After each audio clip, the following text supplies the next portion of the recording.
Hello, assalamualaikum movie lovers. Gimana kabarnya? Semoga kalian semua sehat ya. Terima kasih sudah klik video ini. Kali ini Mai akan mereview sebuah film yang mengisahkan tentang seorang gadis introvert yang begitu terobsesi dengan teman sekamarnya hingga membuatnya ketakutan. Kira-kira apa yang dilakukan gadis itu hingga membuat teman sekamarnya ketakutan? Untuk lebih jelasnya lagi, yuk kita saksikan review selengkapnya.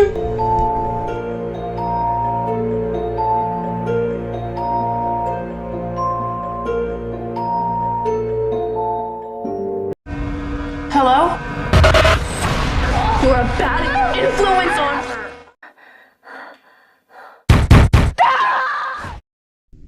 Memperkenalkan, gadis manis ini bernama Sarah Matthew. Dia adalah calon mahasiswi jurusan kesenian Universitas of Los Angeles. Begitu sampai di kampus, Sarah segera menuju ruang resepsionis untuk mengambil kunci kamarnya di asrama. Begitu sampai di kamarnya, ketika hendak keluar kamar, tak sengaja Sarah menabrak seorang gadis bernama Tracy yang kamarnya tak jauh dari kamar Sarah. Mereka pun berkenalan. Rupanya satu kamar diisi oleh dua siswi. Melihat teman sekamarnya yang belum juga datang, sontak Sarah pun merasa gabut karena tidak ada teman untuk diajak ngobrol. Akhirnya Tracy datang mengetuk pintu kamar Sarah dan mengajaknya pergi ke pesta persaudaraan yang diiringi dengan alunan musik band. Sarah pun sempat menolaknya. Dia berdalih ingin menunggu teman sekamarnya. Karena Tracy terus memohon, Sarah pun tak punya pilihan lain selain mengiyakannya. Setibanya di pesta persaudaraan, Sarah dan Tracy pun tampak begitu senang. Dan di sela-sela pesta, seorang pria bernama Stephen yang merupakan penggebuk drum tanpa sengaja menumpahkan minuman di baju Sarah. Dia pun segera meminta maaf kepada Sarah, dan disitulah mereka mulai berkenalan. Rupanya, Stephen sengaja menumpahkan minuman itu di baju Sarah agar dia dapat berkenalan dengannya. Sementara di lain sisi, Tracy tampak begitu mabuk hingga tanpa sadar dia membuka bajunya untuk dipertontonkan kepada para pengunjung. Tak ingin hal yang lebih buruk lagi, akhirnya Sarah dan Stephen membawanya kembali ke asrama. Dan disinilah hubungan Sarah dan Stephen tampak semakin dekat, hingga tanpa sungkan Sarah mencium bibir Stephen. Keesokan harinya ketika Sarah bangun dan membuka matanya, dia dikejutkan oleh teman sekamarnya yang dia tunggu-tunggu. Dia pun memperkenalkan dirinya sebagai Rebecca. Karena hari sudah sore dan Sarah terlalu lama tidur, Rebecca berinisiatif mengajaknya ke toko buku untuk healing. Di toko buku, Sarah mendapat panggilan dari Jason, mantan pacarnya.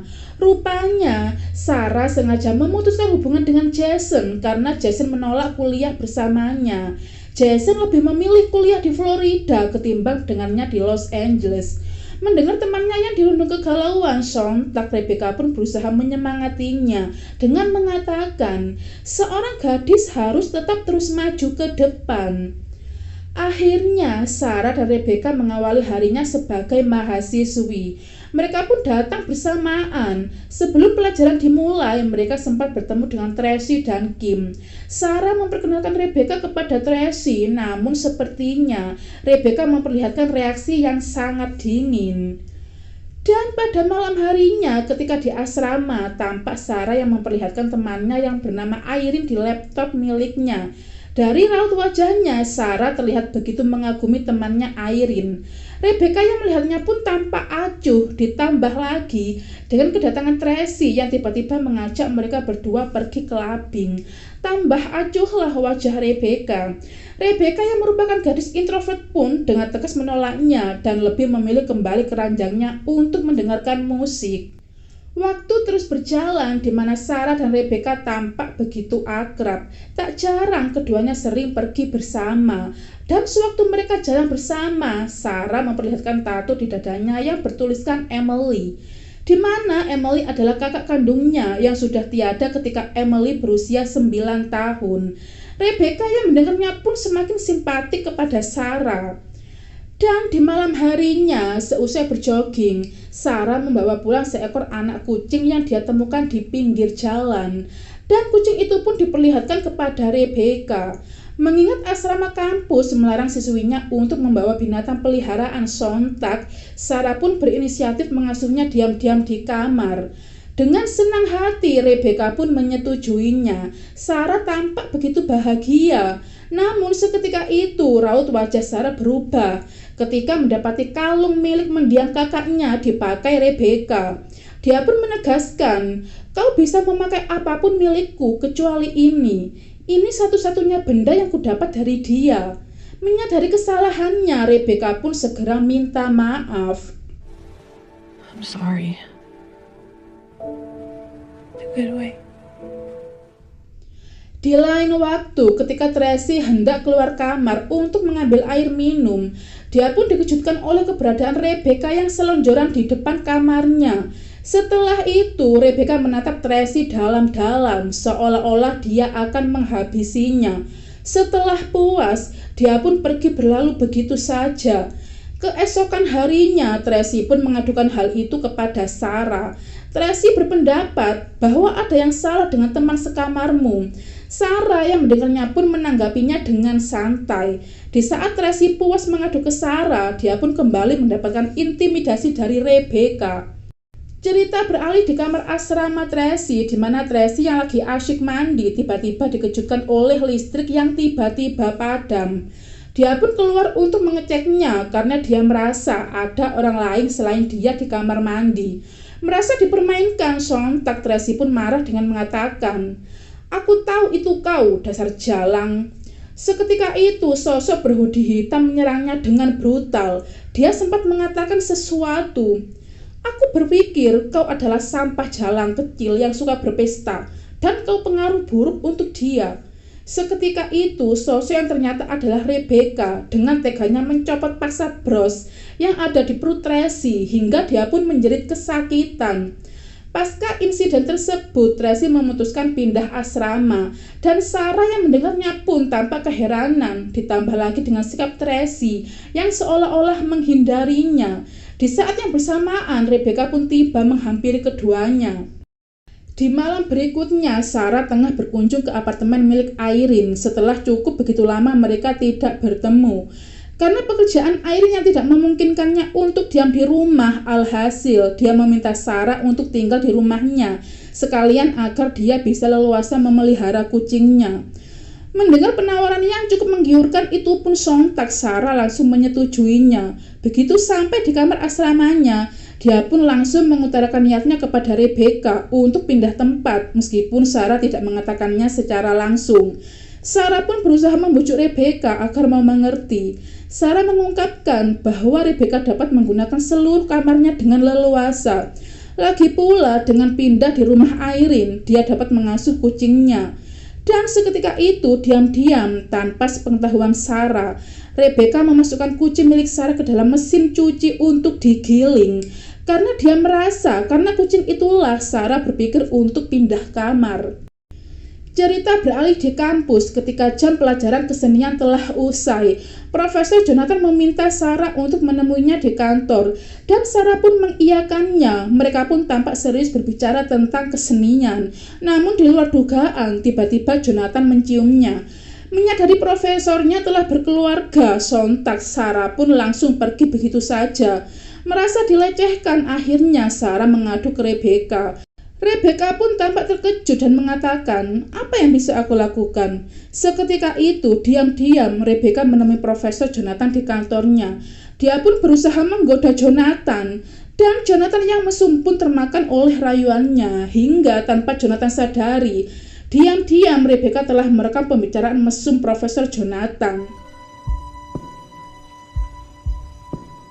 Hey, don't stop! Leave me alone! You're hurting me!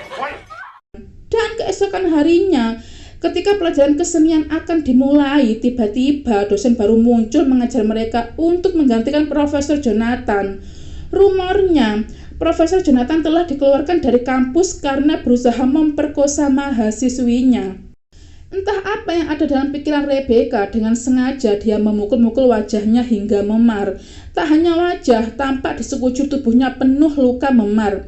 Kegilaannya pun tak sampai di situ. Dengan beraninya, dia menyayat perutnya hingga terluka. Dan setelah itu, dia melanjutkan sandiwaranya di depan Sarah dengan mengatakan bahwa kucing Sarah hilang. Dia berusaha mencarinya, namun di tengah jalan, sejumlah preman datang menghajarnya. Sarah yang mendengarnya pun tampak keheranan dan berusaha membujuknya agar lapor polisi. Namun Rebecca bersikeras melarangnya. Dia berpendapat bahwa dia tidak melihat wajahnya karena memakai penutup muka. Rupanya Rebecca nekat melakukan hal gila itu supaya Sarah bersedia menginap di rumahnya ketika libur akhir pekan. Karena iba, Sarah tak punya pilihan lain selain ikut Rebecca pulang ke rumahnya. Sarah yang melihat rumah Rebecca yang begitu besar pun takjub. Dan kedatangan mereka disambut hangat oleh kedua orang tua Rebecca. Keduanya pun segera menuju kamar Rebecca. Dan di dalam, Sarah tampak begitu mengagumi sebuah lukisan seorang gadis yang terpampang di kamar Rebecca. Rebecca mengungkapkan bahwa gadis tersebut adalah pekerja di SMA-nya dahulu. Dan keesokan harinya, ibu Rebecca menghampiri Sarah yang tengah menunggu Rebecca. Dia pun secara spontan menanyakan kepada Sarah apakah Rebecca meminum obatnya dengan rutin. Sarah yang gak tahu apa-apa pun cuma pelongo-pelongo. Dan akhirnya sampailah Rebecca dan Sarah di sebuah kedai kopi. Dan di sana tanpa sengaja Rebecca bertemu dengan Maria dan kedua temannya. Maria adalah gadis yang ada di lukisan Rebecca. Dia pun menghampiri Maria dan kawan-kawannya. Namun yang ada, Maria dan kawan-kawannya tampak tidak senang akan kedatangan Rebecca. Sarah yang merasakan hal itu pun segera mengajak Rebecca pergi. Namun seketika itu Maria menghampiri Rebecca dengan mengatakan bahwa kita tak pernah berteman. Keduanya pun kembali pulang dan di tengah perjalanan Irene mengabari Sarah bahwa dia sudah ada di rumah. Rebecca yang melihatnya pun tampak begitu kesal. Setelah sehari libur akhir pekan, akhirnya keduanya pun kembali ke asrama. Dan begitu Rebecca pergi meninggalkan kamar, Sarah sengaja mencari sesuatu tentang Rebecca karena dia merasa ada yang aneh dengan Rebecca. Setelah mencari beberapa menit, dia pun menemukan sebotol obat. Bertepatan dengan itu, Stephen yang datang mengunjunginya pun menyarankan agar mencari tahu lebih dalam tentang khasiat obat itu. Setelah mencari tahu lebih dalam di wiki, akhirnya mereka menemukan fakta bahwa obat tersebut adalah obat untuk gangguan kejiwaan, seperti suka mengasingkan diri dan suasana hati yang berubah-ubah. Dilihat dari obatnya yang masih penuh, Stephen berpendapat bahwa Rebecca tidak pernah meminumnya. Mendapati kenyataan bahwa teman sekamarnya memiliki gangguan jiwa, sontak membuat Sarah semakin takut. Dan dia pun berinisiatif untuk segera pindah ke rumah Irene secepatnya. Di sebuah klub, Rebecca dan Irene bertemu, di mana Irene tidak menyadari kalau Rebecca adalah teman sekamar Sarah. Rebecca mengetahui kalau Irene tertarik pada wanita dan dia pun berusaha menggodanya. You have great lips. What kind is that? What are we waiting for?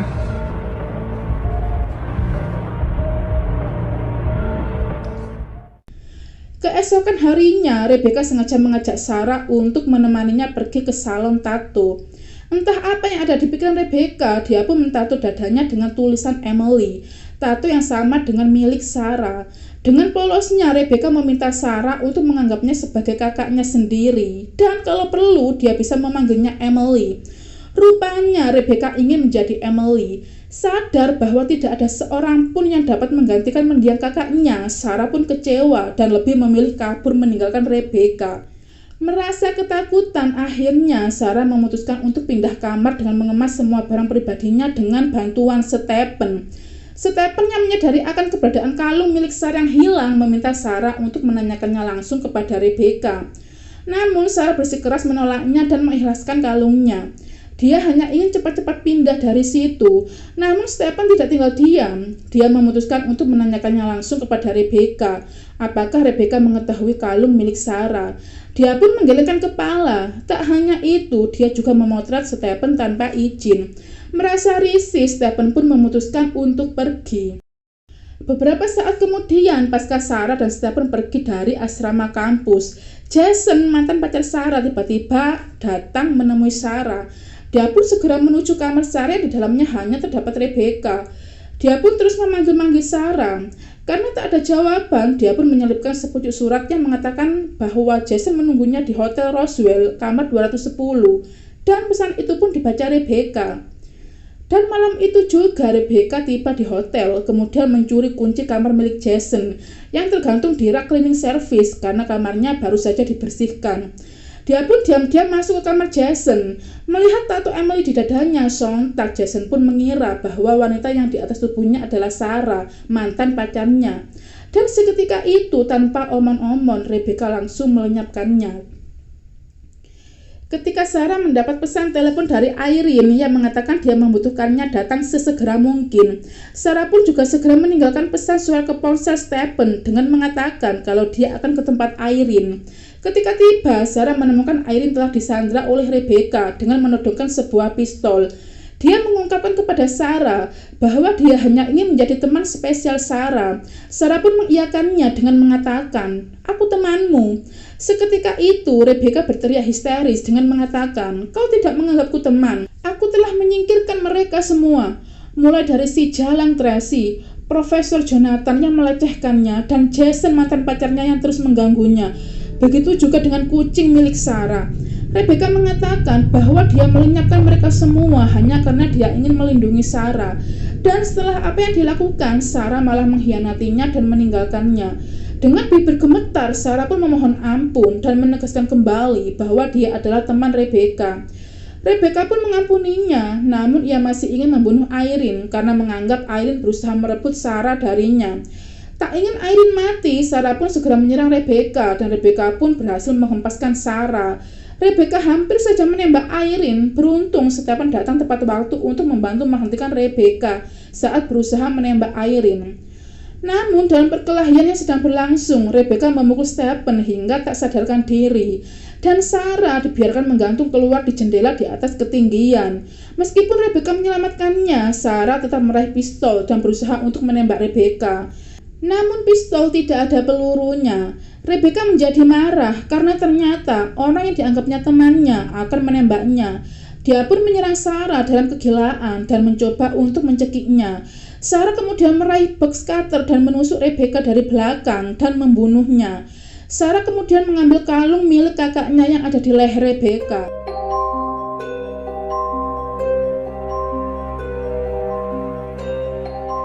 Setelah itu, Sarah pun kembali ke asramanya dengan bantuan Stephen.